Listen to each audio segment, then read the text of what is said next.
through the public service.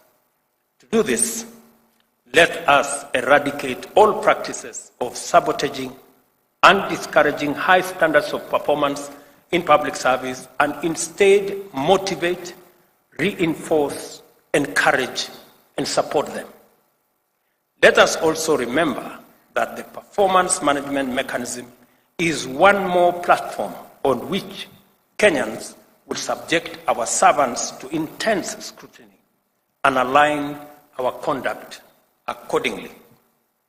Let me say here again to thank the Senate and National Assembly for acceding to my request that we provide a platform where the people's representatives sitting in Parliament can interrogate our administration by affording a platform for cabinet secretaries to be able to answer questions directly in Parliament.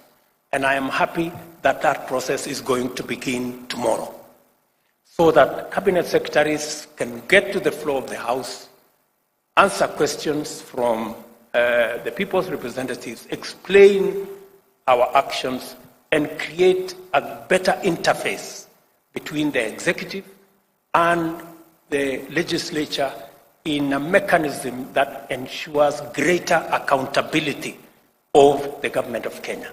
Because I am a very strong believer in accountability. It is the same reason that hopefully through the bipartisan process, we can also get our opposition away from street battles and also afford them an opportunity with a leader of opposition infrastructure funded by the government of Kenya, again, to perform their function of holding government to account. We have absolutely no issue. In fact, accountability works best for everybody. Accountability is best when it is anchored around institutions. That's why the institution of Parliament will hold our executive to account.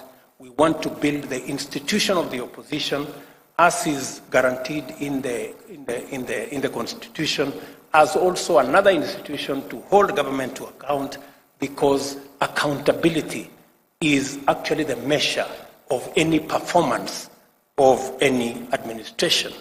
And I hope that this will be part of the outcomes of the engagement, the bipartisan engagement that we have now agreed on, so that we can move our friends in the opposition from running battles in the streets, unnecessarily destroying people's property, creating chaos and anarchy, back to a civilized place where we can engage constructively and be able to hold the institutions to account. I think we all agree that we are better off with institutions, building institutions that will assist us take the country forward, rather than having running battles in the streets with soporias on top of heads. The annual performance evaluation results to be released today will form the benchmark for performance in subsequent contracting cycles.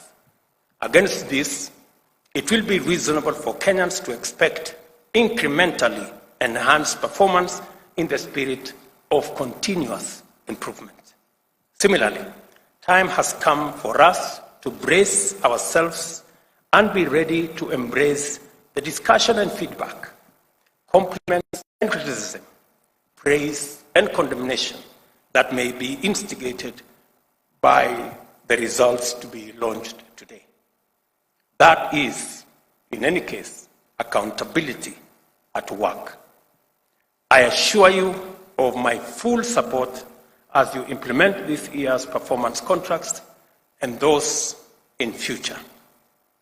I now officially release the results and report on evaluation of performance of ministries, state corporations, and tertiary institutions for the financial year 2021-2022. Asanteni sana. Thank you very much. God bless you. and God bless our great country. Asanteni sana.